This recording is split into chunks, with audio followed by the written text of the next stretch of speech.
I can close at a 1-bedroom condo here, and it's going to cost me $60,000 up front at the end of the day on closing. In Calgary, that number is zero. So I have none of those extra tax expenses. Zero? There's no land transfer tax there? No development charges. No that oil mining. I'm telling you, everywhere that they got those like renewable energy type of or energy type of economies, they have these, you know, low tax environments like Dubai and stuff like that. We're not trying to challenge you today, Alex. We're just no. The I think these are great. I think these are great questions. Yeah. I think these are great questions because let's go back to assignments. You said people are telling you can flip an assignment. I love that question because it is against everything on my thesis of investing. And I don't think Calgary's for everyone to invest. And why I like real estate investment.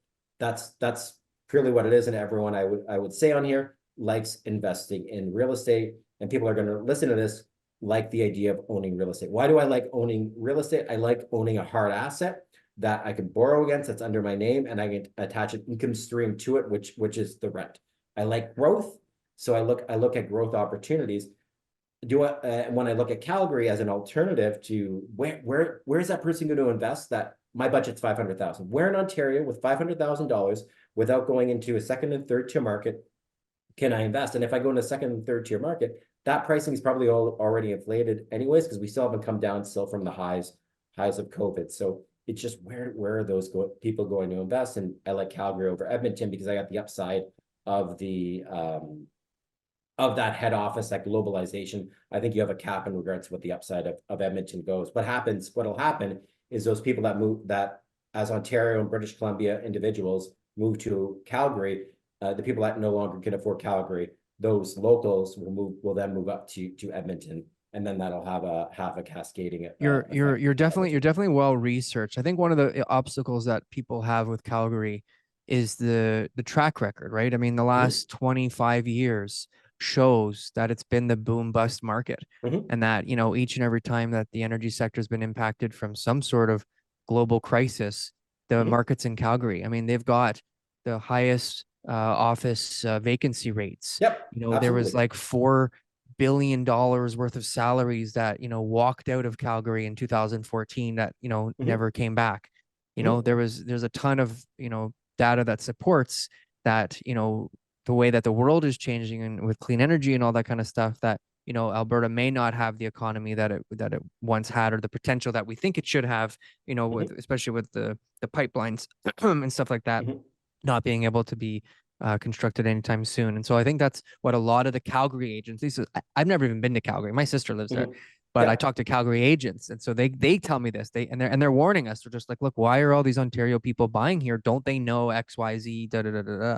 And so I think that that's something that I'm sure you inform your clients about, to make sure that they understand that this has got to be a long-term investment, which is, to me, the only investment is long-term. Like if you're a short-term real estate person, you know the risks of doing that, whether it's flipping houses or assignments or whatever it is. You got to be, you know, well aware of what those risks are. So, and if you look, I just want to add one point to that, and then I just want, every webinar I start, I show my portfolio and I show the value in 30 years.